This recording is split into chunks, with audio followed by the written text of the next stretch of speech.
Hello YouTube, just want to do a very quick one. Yeah, me, quick videos, yeah. Anyways, one simple thought I want to throw at you. These are packets, or they call them flavor packets, inside packets of ramen noodles. Alright, so in my first Canteen Cup video, I did a video about the flavoring.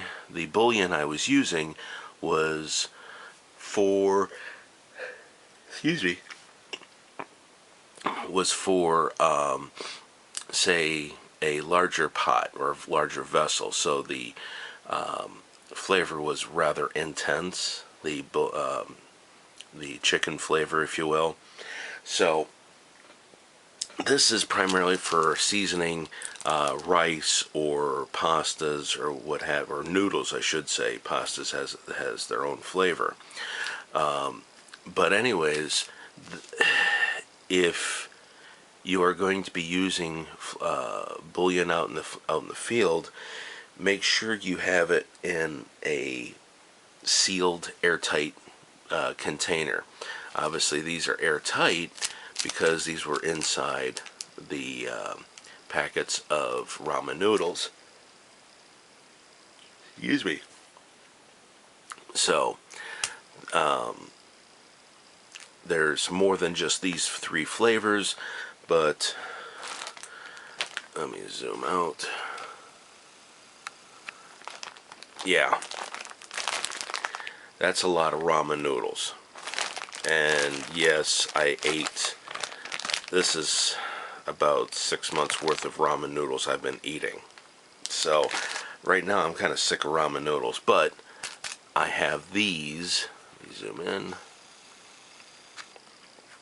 But I have these for my emergency meals. Like I said, those little bullion cubes, they are not airtight. They are susceptible to the elements. These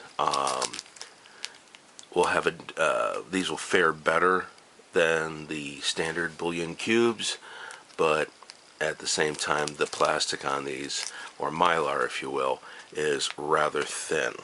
So keep it in a Ziploc baggie like this, or a vacuum bag, or say something even heavier duty, because sometimes eating plain rice sucks. Having a little flavor will help out. So there it is, folks. Please like, comment, subscribe, and help the channel grow. Check out the R Syndicate. Link is down in the bottom, plus my alternate links in case I get zucked from YouTube or what have you. One thing to remember, prep like your lives depend on it, because they do. Take care, everyone, and God bless.